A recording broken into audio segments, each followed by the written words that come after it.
Maya dreamt in pixels. Lines of code danced behind her eyelids, building sprawling neon cities and impossible landscapes.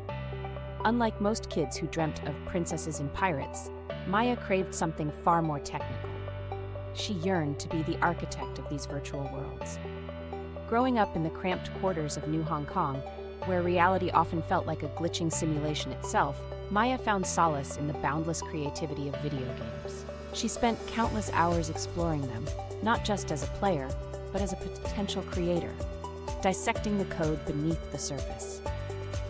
This was the seed of Maya's ambition, a tenacious vine that crawled through the cracks of her disadvantaged life.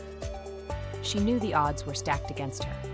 Her family barely scraped by, let alone afford a decent education, let alone the dream of attending the prestigious Nova Academy, the birthplace of the most groundbreaking virtual reality experiences. One day, a flyer changed everything. The Nova Academy was holding a programming competition. The winner would receive a full scholarship. It was a chance, a glimmer of hope that pierced the claustrophobic reality of her life. Maya poured every ounce of her being into the competition. She coded through exhaustion, fueled by instant noodles and a burning desire to escape her limitations.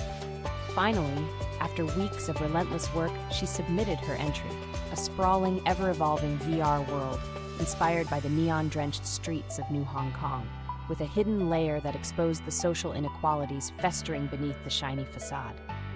The competition was fierce. Kids from wealthy districts with top-of-the-line tutors competed against her. Yet, when the results were announced, Maya's name stood out. The scholarship was hers. Nova Academy was a different planet. Towering glass buildings housed cutting-edge technology, and students with sleek VR headsets moved like phantoms through virtual landscapes. Here, Maya wasn't out of place. Here, her ambition found fertile ground. She excelled in her classes, soaking up knowledge like a sponge. Her classmates, however, were a different story. Most were born with silver spoons, their ambitions fueled by a sense of entitlement rather than a burning hunger like Maya's. They saw game design as a path to fame and fortune, not as a medium for social commentary. This created a constant undercurrent of tension. Her designs, filled with subtle digs at societal inequalities, were met with raised eyebrows and snide remarks. The other students favored fantastical worlds of dragons and elves, a stark contrast to Maya's gritty realism. One student, in particular, became her antagonist. Ethan, heir to a gaming empire, saw Maya's talent as a threat. He mocked her work, used his connections to sabotage her projects, and spread rumors questioning her scholarship. Maya, fueled by the desire to prove herself, doubled down on her ambitions. She found a kindred spirit in Liam, a quiet, introverted student with a gift for storytelling. Unlike Ethan, Liam understood Maya's vision. He saw the beauty in her unconventional approach and the power of her message. Together, they formed a team, their contrasting styles blending seamlessly to create an experience unlike anything seen in the academy. Their senior project was ambitious. Titled Neo Hong Kong, Beyond the Neon, it presented a virtual reality experience that delved into the lives of the city's underclass. Players donned VR headsets and walked in the shoes of a struggling street vendor, facing eviction threats, hunger pangs, and the ever-present threat of rising tides. The showcase was a culmination of all their efforts. As students presented their games, a hush fell over the room when Maya and Liam stepped forward.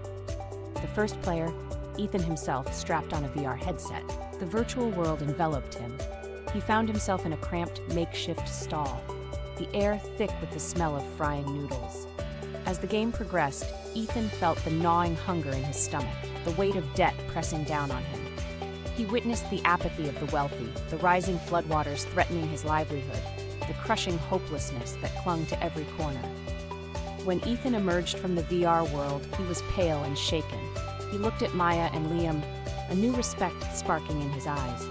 Maya's ambition, her courage to present an uncomfortable truth, had shaken him to his core.